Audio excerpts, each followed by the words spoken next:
ఇంకొకటి ఉత్తరప్రదేశ్లో ఒక మంచి చట్టం తెచ్చారు, ఒప్పుకోవాలి.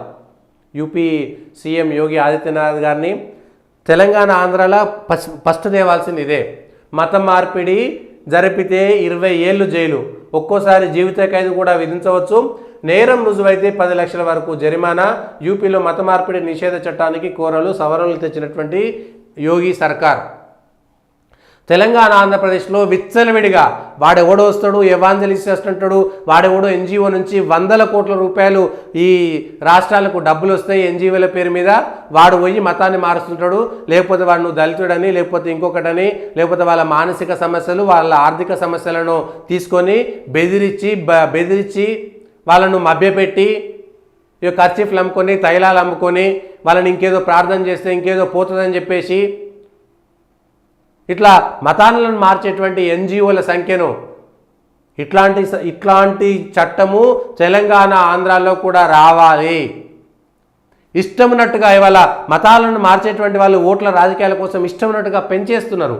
రాజకీయ నాయకులది ఈ తప్పు, ఈ దరిద్రం అంతా ఓట్ల రాజకీయాల కోసమే జరుగుతున్నది, కేవలం ఓట్ల రాజకీయాల కోసమే. ఈ చట్టం తేకపోతే భారతదేశం ముక్కలైపోతుంది. ఇది వాళ్ళు అనుకుంటున్నాం ఏదో చిన్న విషయము, దీనికి భారతదేశానికి ఏమున్నది, దేశంలో 80% మంది హిందువులే ఉన్నారు అనేటువంటి మాట అనుకోవచ్చు.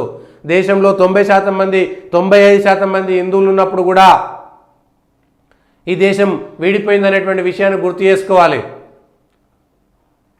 కాబట్టి మత మార్పిడి నిరోధక చట్టాన్ని యూపీలో యోగి ఆదిత్యనాథ్ గారు ఎట్లయితే తెచ్చిరో ఈ ఆంధ్ర తెలంగాణతో పాటు దేశం మొత్తం కేంద్ర ప్రభుత్వం ఒక చట్టాన్ని తెచ్చి ఆ చట్టాన్ని పకడ్బందీగా అమలు చేయాలి. ఎవడైనా వచ్చి దొంగ సచ్చినోడు ఇంటి ముంగడికి వచ్చి వారిని బతలాడి బెదిరించి వాళ్ళను మభ్యపెట్టి వాళ్ళని ఇంకేదో చేస్తుంటారు. వాడెవడో ఈ అన్నీ పెట్టి విమర్శించేటోళ్ళు ఈ విజ్ఞాన వేదికలు అజ్ఞాన వేదికలు మీరు సిగమూగుతారా, వాళ్ళది అది బొట్టు పెడతారా, ఇట్లాంటి అనేకమైనటువంటి చేస్తుంటారు గ్రామాలలో. విచ్చలవిడితనం అయిపోయింది. దీనిపైన కఠిన చట్టాలు తేవాల్సిందే. దేశంలో మత మార్పిడి జరిగినటువంటి వాళ్ళందరినీ, గత 100 ఏళ్లలో మతం మారిన వాళ్ళందరినీ మళ్ళీ మన గూటికి తెచ్చుకోవాల్సినటువంటి సందర్భం కూడా ఇదే. తెచ్చుకోవాల్సిందే. అసలు ఈ దేశ విభజన జరిగిన రోజే మొత్తం 100% హిందువులు మాత్రమే ఈ దేశంలో ఉండాలనేటువంటి చట్టం తీసుకొస్తే ఈ కొట్లాటే ఉండకపోతుండే దేశంలో. మరి ప్రజాస్వామ్యమా ఇదంతా? ఏం ప్రజాస్వామ్యము? వానికి ప్రజాస్వామ్యం ఉంటుంది, వీనికేమో ప్రజాస్వామ్యం ఉండదా? వాడు మైనార్టీ పేరు మీద విచ్చలవిడిగా బిహేవ్ చేస్తుంటాడు, వీళ్ళనేమో ఇష్టం ఉన్నట్టుగా మభ్యపెడుతుంటారు. వీళ్ళను సెక్యులర్ పేరు మీద బలవంతంగా రాజ్యాంగ పీఠికను మార్చకూడదనేటువంటి నిబంధన తొంగలదొక్కి ఇందిరాగాంధీ గారు రాజకీయం కోసం సెక్యులర్ అనేటువంటి పదాన్ని రాజకీయ ప్రియాంబుల్లో పీఠికలో పెట్టినటువంటి దారుణమైనటువంటి విషయాన్ని ఈ సందర్భంగా గుర్తు చేసుకోవాలి. సెక్యులర్ అనేటువంటి పదం అంబేద్కర్ అప్పుడున్నటువంటి రాజ్యాంగ వాళ్ళు చేసినటువంటి రాజ్యాంగ రచన చేసినటువంటి వాళ్ళు సెక్యులర్ అనేటువంటి పదాన్ని పెట్టలేదు.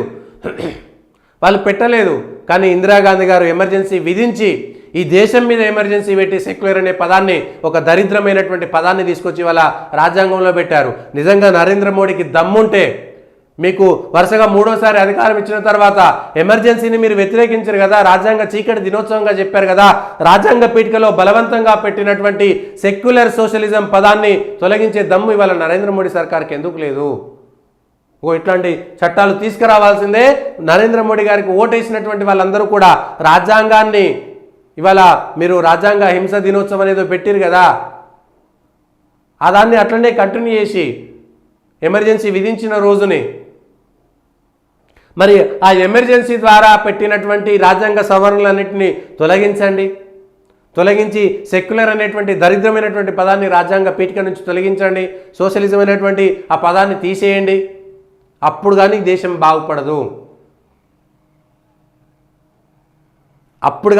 బాగుపడదు.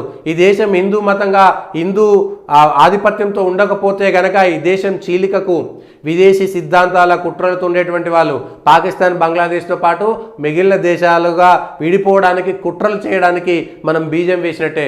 ఇవాళ వేసినటువంటి బీజము గతంలో ఈ దేశం మీద బ్రిటిష్ వాళ్ళు మొఘల్స్ ఎవడో వచ్చి చేసినటువంటి బీజము 50 ఏళ్లకో 100 ఏళ్లకో 200 ఏళ్లకో దేశం విడిపోయినట్టుగా మళ్ళీ అట్లనే జరుగుతుంది. ఇవాళ 75 ఏళ్ళు అవుతుండొచ్చు, ఇంకో 50 ఏళ్లకో 60 ఏళ్లకో అయినా సరే ఆ 75 ఏళ్ల కింద వేసినటువంటి సెక్యులర్ అనేటువంటి ఆ బీజము దేశ చీలికకు కారణం కావచ్చు. ఈ దేశం ఒక్కటిగా ఉండేటువంటి వాళ్ళు, భారతదేశం మీద ప్రేమ ఉండేటువంటి వాళ్ళు ఈ విషయాలపైన ఆలోచించాల్సినటువంటి అవసరం కూడా ఇదే. ఇది ఈ రోజునటువంటి వార్తలు అనుకున్నటువంటి వాస్తవాలు, విశ్లేషణ.